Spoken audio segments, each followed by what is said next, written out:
Hello and welcome to the commerce at home. आज है हमारा लेक्चर नंबर 11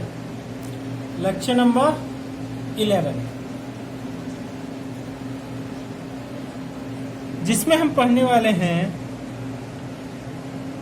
बिजनेस। ये बिजनेस का लेक्चर नंबर 11 है, जिसमें आज हमारा टॉपिक होगा एक्सपोर्ट ट्रेड। क्या होगा? Export trade. एक्सपोर्ट ट्रेड के बारे में जितनी भी डिटेल है, एक्सपोर्ट ट्रेड में दो बातें हैं, एक प्रोसीजर और दूसरा डॉक्यूमेंट्स।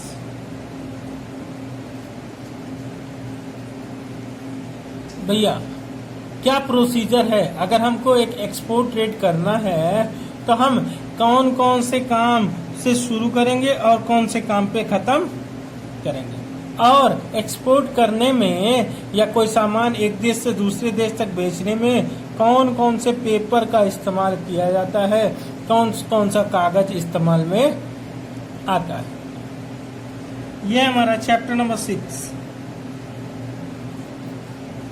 चैप्टर नंबर 5 हम पढ़ चुके हैं लेक्चर नंबर 10 में। लेक्चर नंबर 10 में अगर आपने नहीं देखी है तो आप लेक्चर नंबर 9, लेक्चर नंबर 10 दोनों पढ़ लें, क्योंकि लेक्चर नंबर 9 से ही हमारा फॉरेन ट्रेड जो है चैप्टर स्टार्ट हुआ है। ठीक है। अच्छा, तो सबसे पहले हम पढ़ने वाले हैं procedure of export trade.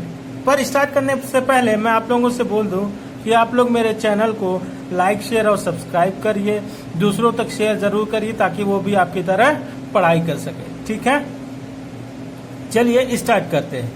Procedure. चलिए एक एग्जांपल लेते हैं। एग्जांपल क्या है? मान लेते हैं एक आदमी है P और एक आदमी है Q। P रहता है इंडिया में और Q रहता है USA में, अमेरिका में। ठीक है। अब P आप यहां अपने आप को रख सकते हैं कि आप यहां से कोई माल यहां तक बेचना चाहते हैं, यहां से यहां तक कोई माल बेचना चाहते हैं, तो एक प्रोसीजर कैसे शुरू होगा और कैसे यहां तक माल भेजा जाएगा, इसी प्रोसीजर को सबसे पहले हमको पढ़ना। अच्छा, मान लेते हैं हम एक व्यापारी हैं, एक ट्रेडर हैं, और हम माल बेचना चाहते हैं तो हमें कैसे पता चलेगा कि एक आदमी है यूएसए में Q जिसको ये माल चाहिए? भैया उसने हमको एक लेटर भेजा होगा जिसको बोलते हैं इंक्वायरी लेटर। उसने हमसे पूछताछ करी होगी, पूछताछ पत्र भेजा होगा।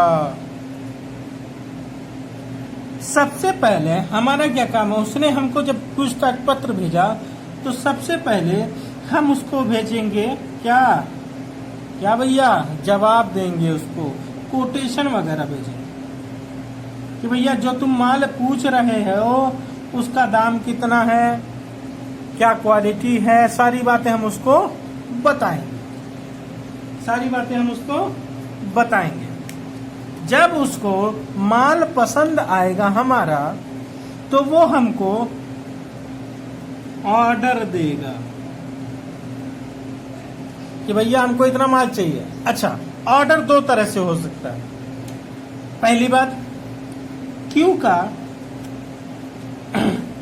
का कोई एजेंट इंडिया में हो, कोई भी एक एजेंट, और हमारा कोई एजेंट, या फिर ये दोनों ही एजेंट क्यू के हैं। Agent number 1, agent number 2। देखिए यही फर्क है। अगर ये आदमी क्यू पी को पर्सनली जानता है, पहले से इससे माल वगैरह खरीद रहा है, तो ये भेजेगा फॉरेन ऑर्डर। क्या भेजेगा? एक पेपर होता है फॉरेन ऑर्डर, क्या भेजेगा? Foreign order. या फिर अगर ये आदमी क्यू पी को पर्सनली नहीं जानता, तो क्यू ने अपने एजेंट को भेजा एक ऑर्डर जिसको बोलेंगे इंडेंट। और ये आदमी जो उसका एजेंट है वो लाके किसको देगा? भैया पी को देगा कि भैया देखिए हमारे मालिक साहब ने ये चीजें आपसे खरीदने को कहा है। ठीक है, तो ऑर्डर दो तरह से की जा सकता है। अगर व्यापारी को डायरेक्टली जानता है तो फॉरेन ऑर्डर भेजेगा, डायरेक्टली नहीं जानता, एजेंट के थ्रू जानता है तो क्या भेजेगा? इंडेंट भेजेगा। कोई दिक्कत? तो भैया कौन सा पहला प्रोसीजर क्या है? पहला प्रोसीजर क्या है कि हम आंसर देंगे। क्या? कि किसी ने इंक्वायरी करी थी तो उसका हम आंसर देंगे। Answering inquiry. अच्छा सर, इंक्वायरी का हमने जवाब दिया था कैसे? कोटेशन भेज के। ठीक है, उसके बाद वो हमको भेजेगा या तो फॉरेन ऑर्डर या फिर इंडेंट,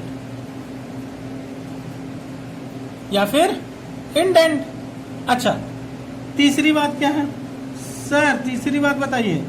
तीसरी बात, हम माल बेचने की तुरंत तैयारी करने लगेंगे? नहीं, तीसरी बात है क्या हमको यहाँ से यहाँ तक माल भेजने का अधिकार प्राप्त है या नहीं? सरकार हमको इजाजत दे रही है या नहीं?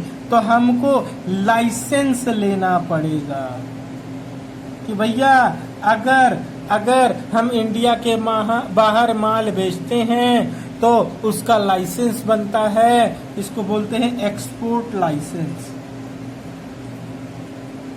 क्या बोलते हैं? Export license. तो हमें तीसरा काम क्या करना पड़ेगा? गवर्नमेंट से हमें लेना पड़ेगा एक्सपोर्ट लाइसेंस। अच्छा सर, और क्या करेगा? और बेटा हम उससे कहेंगे कि भैया कि तुम हमारा सामान का पैसा दे पाओगे या नहीं दे पाओगे, यह हमें पता नहीं है, क्योंकि तुम रहते हो दूसरे देश में, मैं रहता हूँ दूसरे देश में, मैं आपको इतना अच्छे से जानता नहीं हूँ। ऐसा करो, तुम एक कैंसिल चेक भेज दो। क्या भेज दो? Cancel cheque. और भी चीजें हो सकती हैं, कोई भी निगोशिएबल इंस्ट्रूमेंट होना चाहिए। ठीक है, कोई भी क्रेडिट इंस्ट्रूमेंट होना चाहिए। साख पत्र, कोई भी साख पत्र होना चाहिए। हम क्या कहेंगे इससे कि भैया कोई साख पत्र दे दो, भैया क्यू साहब आप कोई साख पत्र हमको दे दो। तो वो हमको क्या देगा? एक क्रेडिट इंस्ट्रूमेंट देगा।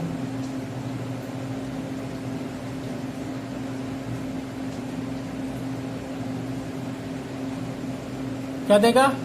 क्रेडिट इंस्ट्रूमेंट देगा। उसके बाद हम क्या कहेंगे? ठीक है, तुमने हमको क्रेडिट इंस्ट्रूमेंट दे दिया, तो अब जो तुमने ऑर्डर दिया था उस ऑर्डर के हिसाब से हम अपने पास माल इकट्ठा कर रहे हैं। माल को इकट्ठा करना शुरू करेगा। Collection of goods. क्यों कलेक्शन करेगा?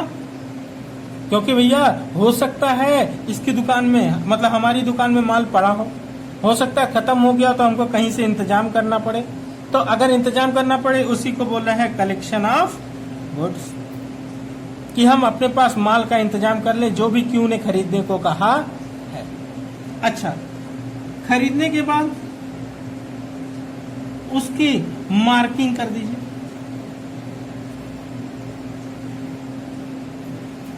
मार्किंग ऑफ गुड्स, भैया एक मार्क लगा दीजिए कि मान लीजिए ऐसे बना दिया, उसमें लिख दिया क्यू फ्रॉम यूएसए, ये माल यूएसए जाना है और क्यू को जाना है, तो एक मार्क लग गया कि ये कहाँ पे उतरेगा। ऐसे कुछ मार्किंग, कुछ साइन सिंबल बना देना चाहिए ताकि उस हिसाब से वो माल वहीं पे चला जाए। अच्छा, मार्किंग होने के बाद हमने मार्किंग करी। अच्छा, उसके बाद भैया माल हो गया, पैकिंग ऑफ गुड्स, पहले पैकिंग रहेगा फिर मार्किंग रहेगा। पैकिंग ऑफ गुड्स, ठीक है, ये दोनों बात हो गई। पैक कर दीजिए और मार्क कर दीजिए। 8वां और क्या होगा सर? भैया हो सकता है अगर इसका एजेंट यहाँ पे इंडिया में है तो हम इसी आदमी को पकड़ेंगे और कहेंगे लो भैया अपने मालिक का माल लो और दफा हो जाओ। बट हो सकता है कि इसका एजेंट यहाँ ना हो तो हमें अपने तरफ से एक आदमी चुनना पड़ेगा। ये पी का एजेंट नंबर P1, हमने एक एजेंट चुना, इसके थ्रू माल भेजेंगे, ठीक है। अपॉइंटमेंट ऑफ एजेंट,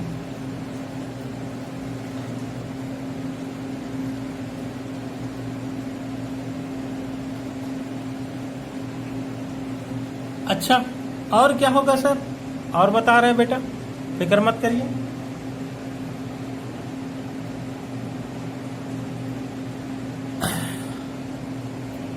अब क्या है भैया,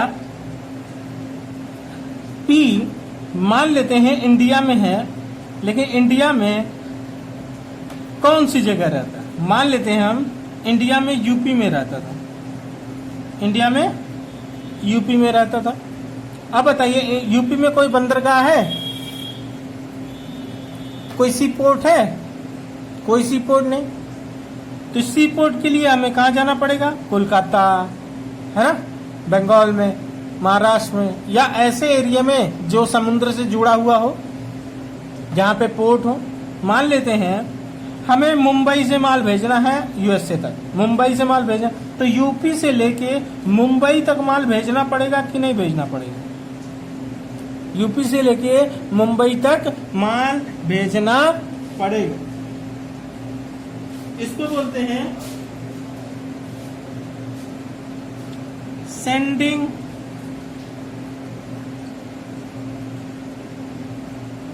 गुड्स टू पोर्ट। हम बंदरगाह तक माल भेज रहे हैं, बंदरगाह तक माल भेज रहे हैं, और जैसे ही बंदरगाह तक माल भेजेंगे तुरंत वहां पे एक चुंगी घर वाला होगा, कस्टम ऑफिस,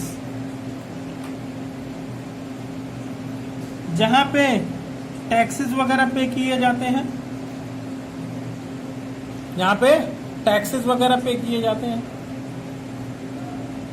अभी टैक्सेस की बात एक दो और आएंगी, वो भी इसी में होता है, ठीक है। तो यहाँ पे चुंगी, ऑक्ट्राई भरी जाती है।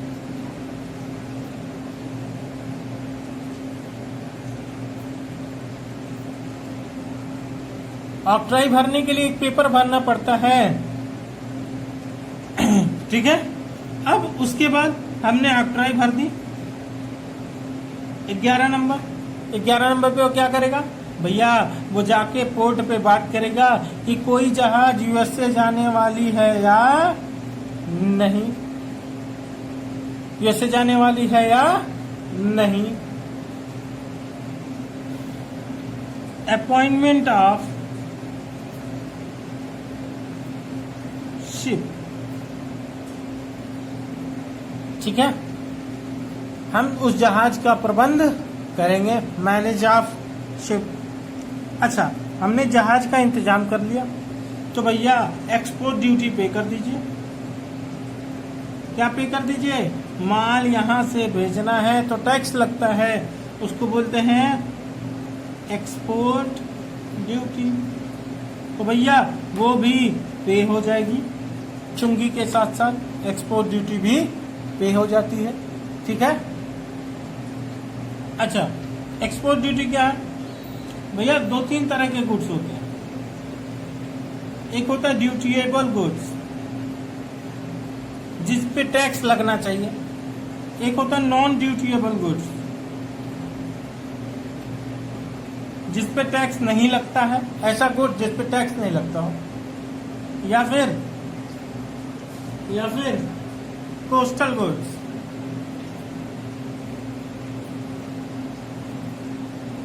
कोस्टल गुड्स में मतलब इंडिया के एक पोर्ट से मुंबई से उठ के कोलकाता तक माल जा रहा हो, तो दोनों जगह इंडिया कहीं एक्सपोर्ट हो ही नहीं रहा, कहीं एक्सपोर्ट नहीं हो रहा, तो इस पे कोई टैक्स नहीं लगता। ठीक है, सिर्फ ऑक्ट्राई वगैरह लगती है। नॉन ड्यूटीएबल में कोई टैक्स नहीं लगता। कब एक्सपोर्ट ड्यूटी भरी जाती है? सिर्फ ड्यूटीएबल गुड्स, ऐसे गुड्स जिस पे टैक्स लगते हैं, ऐसे गुड्स जिस पे टैक्स लगते हैं। अच्छा, जब टैक्स पे हो गया, उसके बाद क्या होता है? फाइलिंग ऑफ डाक चालान।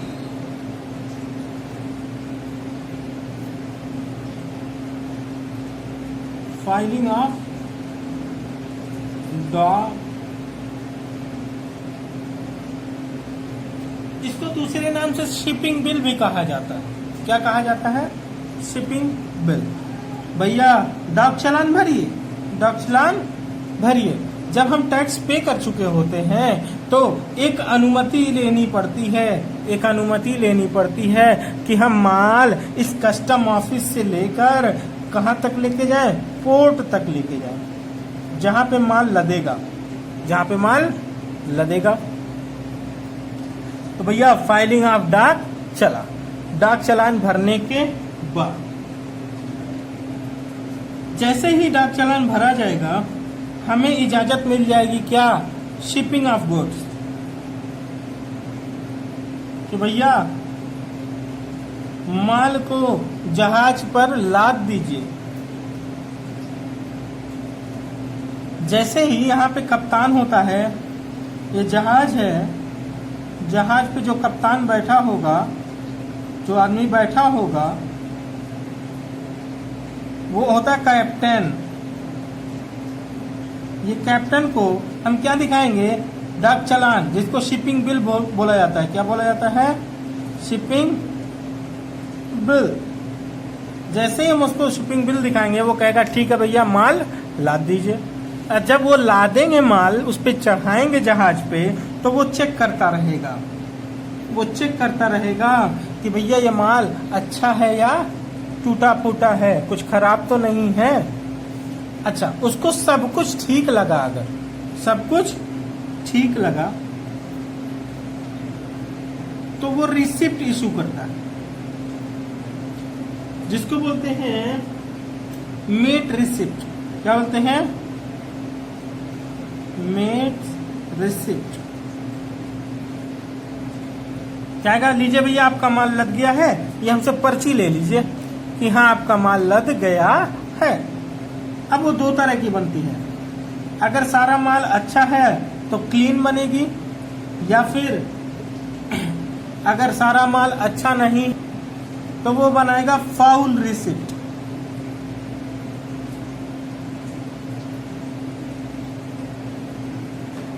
दो तरह की रिसिप्ट बनाता है। अगर सारा माल ठीक है, कोई दिक्कत नहीं, तो क्लीन रिसिप्ट। अगर सब कुछ गड़बड़ है तो फाउल रिसिप्ट। अब देखिए, जहाज के पास तक का काम खत्म हो गया। अब जहाज से वापस आया, फिर से कहाँ जाएगा? जो आदमी था, जो एजेंट था, अब इस जहाज के पास से, कप्तान के पास से मेट रिसिप्ट ले लेगा, चाहे वो क्लीन हो चाहे वो फाउल हो, वो लेके आएगा वापस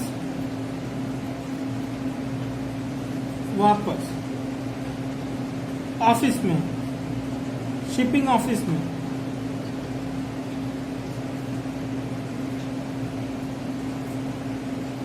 जहाजी कार्यालय में और क्या कहेगा कि भैया हमको फॉर्म दे दीजिए। अब जैसे ही वो फॉर्म देगा वो उसकी 4 कॉपियां देगा वो, और ये जो एजेंट था ये चारों पेपर भरेगा। चारों पेपर भर के क्या होगा देखो, ये 4 जब भरेगा तो उसके साथ साथ ये चाहे रिसिप्ट उसको क्लीन वाली मिली हो चाहे फाउल वाली मिली हो, उसमें से एक कॉपी लगाकर इनको दे देगा। किसको दे देगा? ऑफिस को। और बाकी 3 कॉपियां जो उसको देगा उसमें से शिपिंग ऑफिस एक कॉपी इसको वापस कर देगी, साइन सिग्नेचर वगैरह करके, स्टाम्प वगैरह लगा के, हाँ भैया आपका माल अब यूएसए पहुंचा दिया जाएगा, आप ये ले लीजिए अपनी रसीद। इसको बोलते हैं शिपिंग बिल्टी। क्या बोलते हैं? ये जो 4 कॉपियां मिली थी वो बिल्टी थी।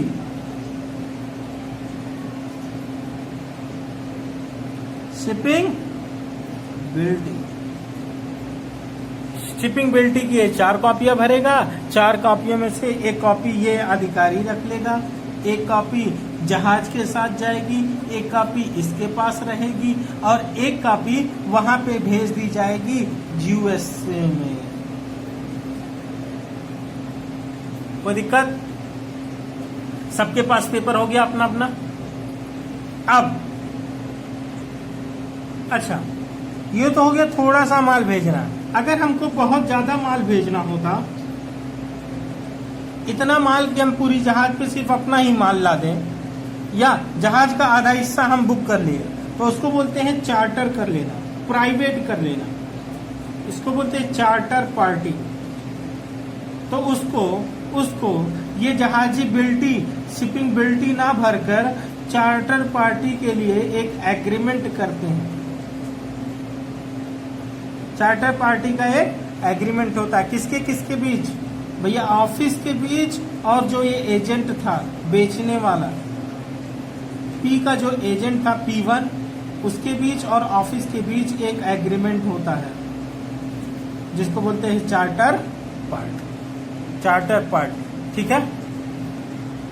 Charter party. देखिए उसके बाद 18वां कि भैया हमने माल लाद दिया जहाज पे, यहां से निकल गया माल, यहां से निकल गया माल, मुंबई से छोड़ गया माल। अब जो मुंबई में एजेंट था उसने क्या किया, वो शिपिंग बिल्टी